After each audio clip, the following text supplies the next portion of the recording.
कि पिछले 6 साल में डेमोक्रेसी या लोकतंत्र की करीब करीब हत्या करी गई है, और इस हत्या को रोकने का काम न्यायपालिका का था, सुप्रीम कोर्ट का था, लेकिन उन्होंने ये काम नहीं किया और हत्या होने दी। लोगों के पास खाने के लिए, कुछ करने के लिए पैसे नहीं है, हमारी इकोनॉमी को पूरा तहस नहस कर दिया गया है, लोगों को हेल्थ केयर नहीं मिल रहा है, उन सब की कोई बहस नहीं होती, लेकिन इन सब बेकार उछालू चीजों के ऊपर टीवी स्टूडियोज में बहस करी जाती है, गाली गलौच होती है। और स्वाति चतुर्वेदी ने अपनी किताब में लिखा है कि ये जो सोशल मीडिया का लिंच मॉब है, इसको प्रधानमंत्री खुद संचालित करते हैं। उनकी एक किताब है आई एम अ ट्रोल, बहुत अच्छी किताब है।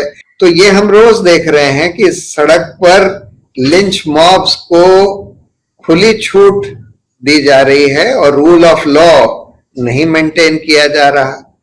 कार्यपालिका कोई ऐसा काम नहीं कर सकती जो हमारे मौलिक अधिकार के खिलाफ हो, जो कानून के खिलाफ हो, जो संविधान के खिलाफ हो। हमारी विधायिका भी कोई ऐसा काम नहीं कर सकती जो संविधान के खिलाफ हो, कोई ऐसा कानून नहीं बना सकती।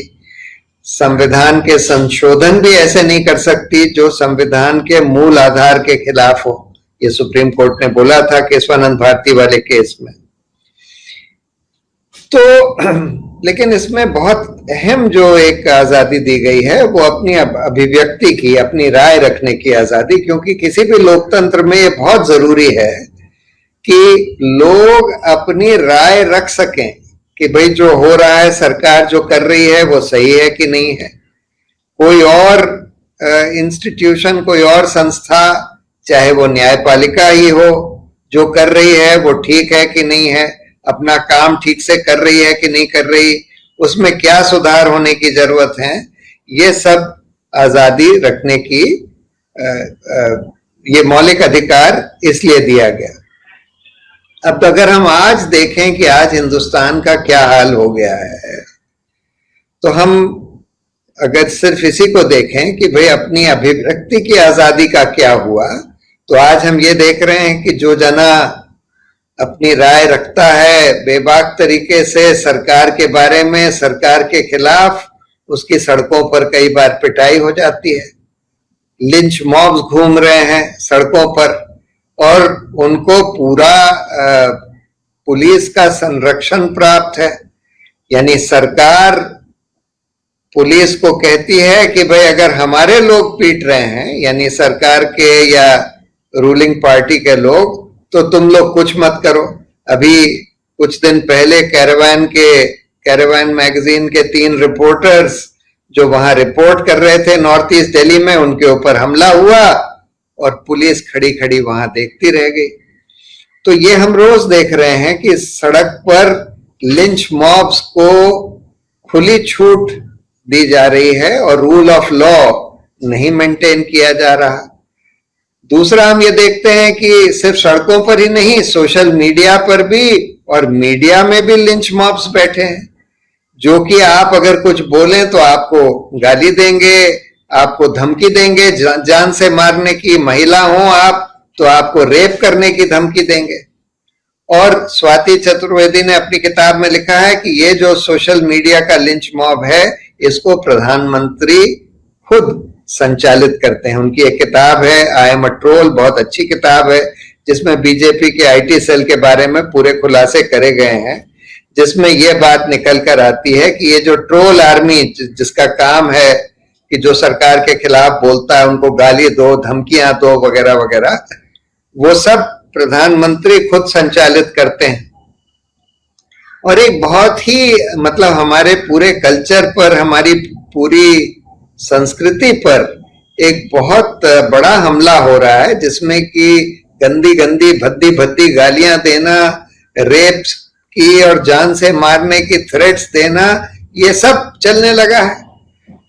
टीवी स्टूडियोज में गाली गलौच, दूसरों को चिल्ला चिल्ला कर बोलना कि जयचंद हो वगैरह। अभी वो राजीव त्यागी जो कांग्रेस के स्पोक्स पर्सन थे, उनको हार्ट अटैक हो गया एक टीवी डिबेट में, जिसमें संबित पात्रा उनके ऊपर गाली दे रहा था, चिल्ला रहा था जोर जोर से।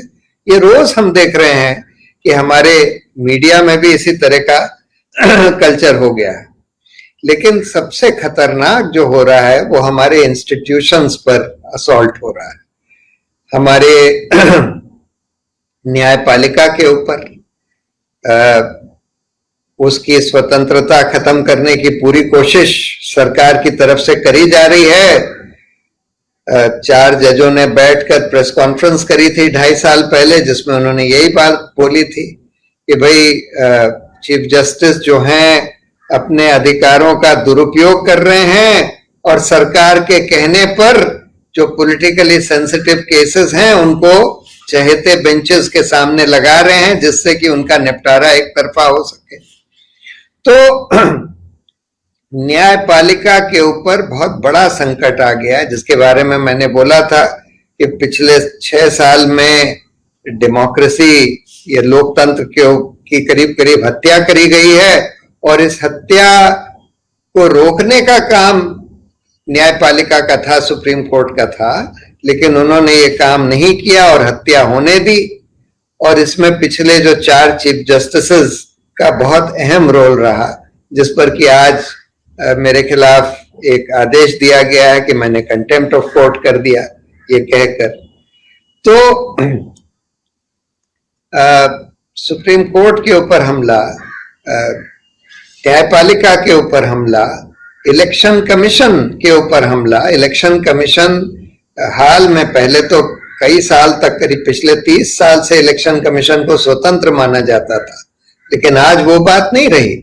आज हम देखते हैं कि इलेक्शन कमीशन सरकार के कहने पर, उनके चाहने के हिसाब से इलेक्शन की डेट्स तय करती है। अमित शाह, मोदी वगैरह कितना भी मॉडल कोड ऑफ कॉन्डक्ट का उल्लंघन करें, उनको रोकती नहीं है, सिर्फ ऑपोजिशन को रोकती है। अब तो लोगों को इस पर भी शक होने लगा कि भाई इलेक्ट्रॉनिक वोटिंग मशीन्स ठीक हैं या मैनिपुलेट करी जा रही हैं। कंट्रोलर एंड ऑडिटर जनरल पर हमला, ऐसे ऐसे लोगों को कंट्रोलर एंड ऑडिटर जनरल बना दिया। अभी वो मुर्मू साहब जो कि गुजरात के एक IAS ऑफिसर हैं, जिनको ऑडिट का कोई आइडिया नहीं है, उनको कंट्रोलर एंड ऑडिटर जनरल बना दिया। उनको पहले कश्मीर का लेफ्टिनेंट गवर्नर बना दिया था। तो हर इंस्टीट्यूशन, करीब करीब पुलिस को देख लीजिए, नेशनल इन्वेस्टिगेटिंग एजेंसी को देख लीजिए, CBI को देख लीजिए, सेंट्रल विजिलेंस कमीशन को देख लीजिए, सभी को सरकारी कब्जे में करने की पूरी कोशिश हुई है और काफी हद तक ये कोशिश सरकार की कामयाब भी हुई है। अब तो एक दूसरा खतरा आ गया है कि पिछले 4-5 महीने से, जब से ये कोविड की प्रॉब्लम हुई है, तब से हम ये देख रहे हैं कि लॉकडाउन ही चले जा रहा है इस देश में।